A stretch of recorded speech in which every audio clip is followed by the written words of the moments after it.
All right. So before we get going, we do got Josh Keck coming on a little bit later on. But before we get there, we've got a special guest here. Why don't you tell the people who's going to be joining us? Yeah, super excited to have him on. Wanted to call him all week, obviously. You knowing me, procrastination. I called him yesterday. He was happy to come on. Yes. Mr. Johnny Supan, you're right. He is assistant or just kind of like part-timing coaching for Crown Point High School hockey. But he's going to go full-time next year. Was a Crown Point High School hockey star. Played a little bit at Michigan State, which is a big-time hockey school. A lot of competition there. Yeah, good program. Hockey fanatic. Great to have him on with, Taves retiring. This is a perfect time. Blackhawks season ending. What are they going to do? And what do we know about good organizations? I don't think we know anything about good organizations, but let's bring on Johnny. What's going on, Johnny? Hey, appreciate the intro there. My brother-in-law too, for anybody that didn't know. Why would you admit that? Well, it's not his choice. We have some good times, man. You guys give Ryan a lot of crap on here. He's good at what he does too. But I appreciate the intro. No, I think the Hawks got a lot of work to do, as like you guys were talking about the Cubs and Sox. I know the Cubs are doing all right. Sox struggling with the injured list, obviously, but the Hawks got a lot of work to do, man. I'm sitting here thinking when the next time they're going to get in the playoffs are, and I find it hard to believe it's going to be within the next 5 years. So, Conor Bedard, though, right? I guess you never know. I think right now I'm looking at the sheet here, so we're in third place in that draft, so we have about an 11% chance to get that first overall spot. Right now, I think that Anaheim will get him. Hope I'm wrong, but it would be real nice for the city. They're not going to let that happen. The NHL is going to have a frozen ball in there, a la Patrick Ewing. They're going to have a frozen ball in there to get Conor Bedard to a charter franchise. He is not going to Anaheim. Please don't let that happen. Well, King Jong Bettman, I think, will decide that for everybody. Man. Is he the worst owner in sports? I mean, he Rob does Manfred a good gives job. him a run for his money, but go ahead. He does a good job for the most part, trying to keep teams like Phoenix relevant. But I mean, the Coyotes they're a struggling franchise wherever they go. But I think right now the Hawks' big focus is just trying to get as much as they can out of this draft. They got two picks in the first round, and then I think about 4 in the second round. So if they play their cards right here, I know their GM's pretty new. I don't know what he's going to do or what his mindset is with what he needs, forwards or defense, but it's a big draft coming up for sure. I know you said that you don't know what he's going to do, but what the hell is he doing now? We got Jonathan Tate. No, sorry, Johnny. Thanks for what you've done for us, but we're not bringing you back. Go to hell. Patrick Kane, get the hell out of here. Like, what are we doing in Chicago that we have to go through another damn rebuild with the one damn franchise that we thought was going to be good for the foreseeable future? And yes, we got the 3 cups in 6 years, but then it was like they set themselves up to fail. Well, I mean, you're right. If you trace it back, I think a lot of it came from when Quenneville was on his way out. Him and Bowman butted heads deciding on what guys to keep. And I think Stan just kind of came out and said, hey, this is what I want to do, and ended up throwing out Quenneville and all his guys. And we saw Hjalmarsson leave. And then, it kind of spiraled from there. And then with all that stuff with Kyle Beach, that put a bad taste in everybody's mouth for the organization. And I just think that they struggled. If they kept Panarin, we would have never had this problem. Kane and him would have been fine with DeBrincat and, I could have named 13 guys that they could have kept that they would have been okay with it, and they just didn't do it. Doubting Thomas says it's only year 7 of the rebuild. Give it time. You know how pathetic this is? I think he was talking about the Sox, but it actually kind of applies to the Blackhawks too. I guess, yeah, kind of all loops together now, man. I think Chicago's in a tough spot. I think the best shot we got right now is I think the Northside team, but I I really don't know what direction they're going with either. They don't have power hitters, so all they can do is just play the game, hit contact. We've got P. Wiz. Yeah, he's got 3 in 3 games. I mean, don't even like him. I don't like him. Well, but you know what? He's hitting, so I like him. He's got a hell of a name. Yeah. You know, people are attracted to how he likes to swing the bat. But I mean, you know, you had the same problems with, you know, Javi. Javi at the end of his career ended up just swinging a lot and not getting on base a lot. So, and now he's running the bases like a 3-year-old that's never seen the field in Detroit. Like he got benched this weekend for not remembering that there were 2 outs, for not tagging up on a fly ball, for not he is playing some bad ball. That Northside team though that you talk about, the Cubs, they have a chance to compete for the division, but they're not going further than that. They might get to a playoff series, but they're not good enough to compete with the San Diego Padres, with the Atlanta Braves, with the Philadelphia Phillies when they're fully healthy. They're just not. Yeah, I think we could go on and on with that one. But you know, switching over to hockey, back to the draft. You know, I bring think us back. We just got to kind of just see how it goes. I mean, I think we were in a spot with Jonathan Taves' last game that you're not going to be able to tank. You know, I actually had the chance to talk to Luke Richardson and Derek King 2 weeks ago. I went up to Fifth Third Arena and met with them with a bunch of other coaches, and they made it pretty simple. They don't want to tank. They didn't plan to do that. They just want to put their best foot forward with the guys they have. But, you know, you look at it, if we get into a regulation loss that last game, that gives us that much better of a chance. We needed one more point to slide into the second spot. But, you know, we got that shootout loss, so we got a point, and now we're sitting here at third scratching our heads. Can't even lose correctly.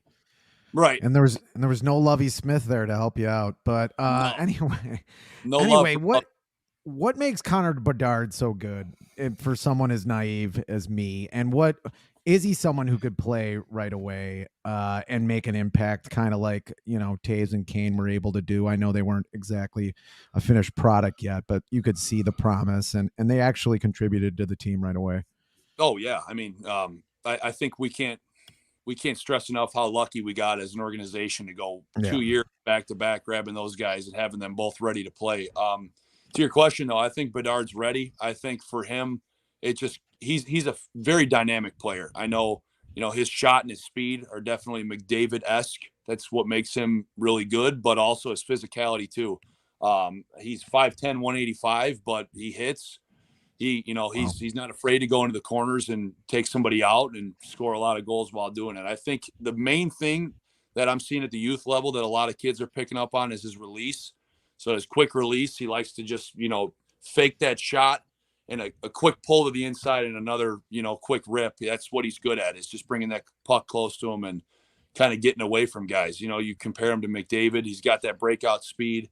But I think he'll be nothing short of, you know, success, and he'll be competing with McDavid here in a couple of years on the point sheet. So is there any chance that this off season, and maybe you know what, because I think that there is, and the Rangers have already said in order for him to come back to New York, Patrick Kane would have to take a serious pay cut. Any chance that the Hawks bring back Kane if they get the number 1 pick and pick up Connor Bedard? It's a good question. I know I just got wind somehow that when he got traded, they actually just bought a house in Lake Forest, Illinois. So, you know, for all those people out there that maybe want him back for another year or two, you know, fingers crossed. But, you know, the Rangers, I don't think are going to be able to keep him. Depends on who they ship out. So if they let him go, then I don't see anywhere else besides Buffalo, maybe wanting to go back home there. But they have cap issues too. So I don't know. It's going to be a toss-up, man. I think if they play it smart, they'll get rid of some guys on that roster to free up some space to keep him for the rest of his career. But Chicago, love him, man. We love him back. We take him. I do. I'm a diehard Cubs fan. When we let go of Baez, when we let go of Rizzo, when we let go of Bryant, and that, you know, obviously I will always love every part of that 2016 team. That did not hit me as hard as it did when Kane skated in a New York Rangers uniform. Like that to me was the toughest toughest pill to swallow ever as a Chicago sports fan. Yeah, I agree. I mean, just seeing him in that blue jersey, like I didn't even want to look at the screen. I mean, I the best for him, but I know it's just got to be tough. And a lot of those Rangers fans right away were giving him hell, saying how he wasn't producing. But I mean, you go 16 seasons at a certain place, you get this rhythm going with your daily schedule, and then you get there, everything's thrown off. You got to, everybody thought since he played with Panarin that it was going to be this magical thing that would just pick right back up, but that takes time. That's chemistry. That's years lost. So I was at Southside Bags 2 weeks ago now, throwing bags at Bourbon Street on a Thursday night, and some asshole came in there in a Patrick Kane New York Rangers jersey, and immediately everybody was staring him down. I had four people come up to me and be like, "How did we let that guy into the damn building?" So I actually went up to him. I was like, "Hey," I said, "Me and a couple of my buddies were wondering how the hell you had the balls to wear that jersey into a Chicago bar today." But he was really cool about it. He's like, "I just love Patrick Kane." He's like, I'll support him wherever he goes. It's not his fault he got traded, which I get, but I just, that was a tough one. Packers jersey to Soldier Field when they're playing the Lions, Yes. Just, you don't wear a Jim McMahon Packers jersey. Yeah, but I mean, in reality, I think the Hawks are in a spot here where people are going to have to be patient. They're going to have to reload. They're going to bring a lot of people up from Rockford. They're going to be doing a whole rebuild here. So it's not going to be tomorrow. It's not going to be in the next couple of years. I mean, brings me back to when I was a real young kid of the early 2000s, where they had to rebuild for, God, it seemed like 5 to 10 years. They weren't winning games, but you never know. You can get lucky with the draft. I mean, they need good defense. They need solid defenders, maybe one or two. And then you just need guys that can put the puck in the net. The game's changed so much.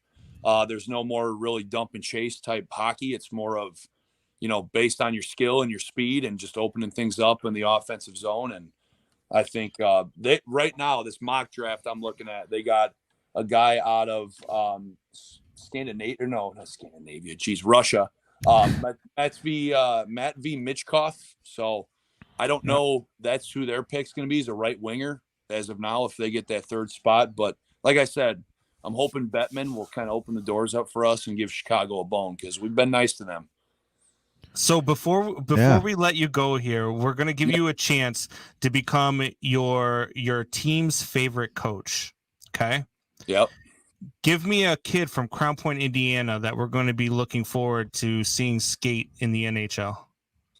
Well, I don't think anybody's came across that problem or solution, I guess, in the past, 20 years at Crown Point. But, I'll say this kid named Colin Nelson, he's actually in a spot now. I think he's going to play junior somewhere in Chicago. So he's kind of up in the ranks here. So hopefully he keeps staying on the ice and doing well. So, yeah, Colin Nelson, if you're listening, there's my shout out. But, yeah, we got a lot of work to do at the high school level. Like I said, I'm coming in the fall, and it's real exciting. I played there. It's just as much as you can give back. That's the biggest thing with all sports. At the very ground levels of it, it takes people to dedicate their time and just go the extra mile and try to do their best. So, looking forward to it, man. Yeah, for sure. Jeremiah Murray chimes in. He's chimed in a couple times here. He's got some good comments real quick. He said they were halfway in, halfway out the whole end of the Bowman regime. That's what kills you. Let's tank and be bad for a couple years. Never mind. Let's get Seth Jones. Wait, now we suck just slightly less. Yeah. Mediocre. Yeah. And then he says Fantilli's going to be a hell of a player too, and Bedard can't go to Columbus. It's bad for the league. I totally agree, Jeremiah. I think that once you go to Columbus or Phoenix or Florida, maybe struggling to get out of bed in the morning to go play for them. But I think the Hawks, if they get lucky, we'll be in a real good spot here. But like he said too, that Fantilli kid out of Michigan, a lot of speed. That kid can put the puck in the back of the net. And I'm a Michigan State guy, so I'm not trying to hold too many grudges on the kid. So. But either way, I think the Hawks will be in a good spot here. And maybe the next couple of years, we'll see us in the playoffs. Who knows? It's going to take some time. Oh, man, hate to hear that. I don't like the word time, man. That's all we end up doing here in Chicago. Our Hawks expert is telling us to wait. Yeah. And not getting suck. old. Like you mentioned, Johnny, that in the early 2000s when you were a youngin', me and Brandon were not that young in the early 2000s. I wasn't trying to throw a dagger at you, Brian. Yeah, I know. No, I think Chicago right now is just we need to just start going to some ball games and start rooting them on, man. I think. Hey, our lingerie football team is pretty good. Well, I got to get your guys' opinion. What do you think about the upcoming draft? What do you think we're going to pick first? Oh, we got two different opinions here. I want them to either go with Jackson Smith and Jigba or Quentin Johnston out of TCU. Preferably Quentin Johnston out of TCU, 6'4" wide receiver, great hands, breakaway speed, and that's something that you can't find in trade or in free agency. Don't you need a lineman? Ryan wants a line, but you can find Paris linemen in free agency and through trade. You can't find a top end wide receiver through. And if we let Quentin Johnston go and he ends up with the Green Bay Packers, and I got to watch Jordan Love throw to this guy for the next 10 years, I'm going to puke. They did get a top wide receiver through a trade. Can somebody fill Aaron Rodgers thing too? I haven't been paying attention. Is he gone or what? Is he out of the NFC? Yeah, he's on a vision he's not quest. gone yet, but he's gonna be. Aaron Rodgers always gets his way. He's a bitch, and he always finds a way to get himself taking ayahuasca in Panama. He's on shrooms right now, somewhere trying to get over to New York. New York is trying to find a way to get him. Green Bay just wants to hold on, like they're that freaking ex that just doesn't want to let you go. It's insane. Well, he gets all these players to go to the Jets, and then they don't even sign them. Like, that to me is like, okay, first of all, this guy's demanding 3 or 4 guys to come, and we're not really sure if we can afford them or if Green Bay is going to release them, whatever. It's blows my mind how much power that guy has, and I just don't want to see him in the NFC North anymore. So wherever he goes, better be out there. Doubting Thomas said, because I said Quentin Johnston, we all have to take 2 shots. He talks about Quentin Johnston pretty much every week. That's my guy, man. We got to take him. But hey, John, thanks for joining us, man. We appreciate it. We'll definitely have you on again. We'll talk some more Hawks. Yeah, absolutely. Thanks for having me, boys. Good luck with the rest of the pod. And anytime you guys need a hockey guy, just give me a call. We will. All right, man. We're in. Thank you. All right, boys. Take it easy. Later.